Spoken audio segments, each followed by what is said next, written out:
Good morning, students. Today we are going to learn about Prose 1 Eid. Okay, which is your favorite festival? Pongal. Okay.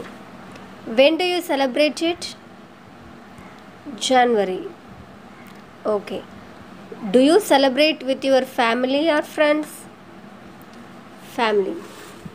Okay, good. Now we are going to see section 1. Listen carefully. How wonderful and beautiful was the morning of Eid. The trees looked greener, the field more festive, the sky had a lovely pink glow. The sun seemed brighter and more dazzling. Dazzling means extremely bright. Okay, dazzling means extremely bright. Than before, to wish the world a very happy Eid. The village was filled with excitement. Everyone was up really to go to the Eid. The boys were more excited than the others. They had been talking about it all the time. Finally, the day had come, and now they were impatient. They were taking the treasure out of their pockets, counting and recounting it before putting it back. Mahmud counted 1, 2, 10, 12. He had 12 coins. Mohsin had 1, 2, 3, 8, 9, 15 coins. With his money, they would buy countless things: toys, sweets, paper pipes, rubber balls, and much more. Okay, listen.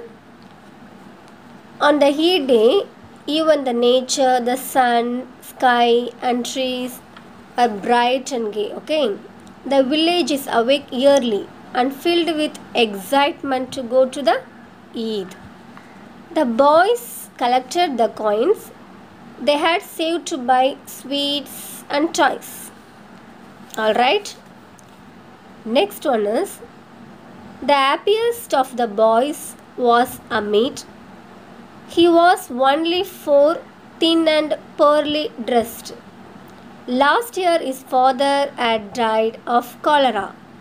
Then his mother also died. From then, Amit lived with his old granny Amina and was as happy as a lark. She told him that his father had gone to earn money and that his mother had gone to Allah to get lovely gifts for him. This made Amit very happy. Amit had no shoes on his feet.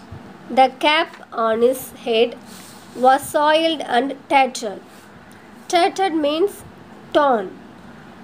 He knew that his father would come back with sacks full of silver and his mother with gifts from Allah.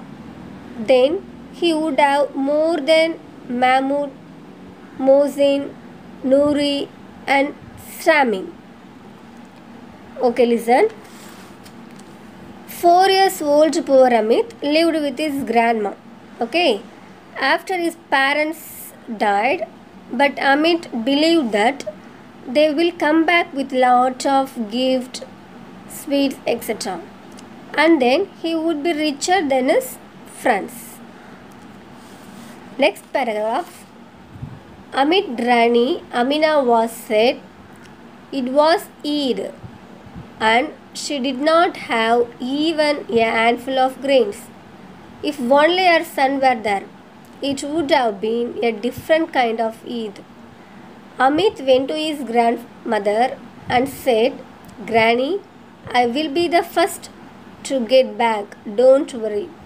Amina was worried. Other boys were going out with their fathers. How could she let him go to the fair all by himself? Amit left with the other boys. Amit was like one with wings on his feet. They ran on ahead of the elders and waited for them under a tree. They reached the suburbs. Suburbs means outskirts of the town. On both sides of the road were big houses of the rich. In the gardens, mango and lychee tree were full of fruits. Then they came across the stores of the sweets vendors, all decorated so gaily. Gaily means in bright colors. Every store had sweets piled up in heap like mountains. Okay. So the day of Eid, Amina was sad, as she did not have even a handful of grains. Okay. And for little Amit had to go to the Eid alone. Amit went running with the other boys, ahead of the elders, crossing big houses, fruits, trees and sweet shop. Okay students, tomorrow we will see the next section. Thank you.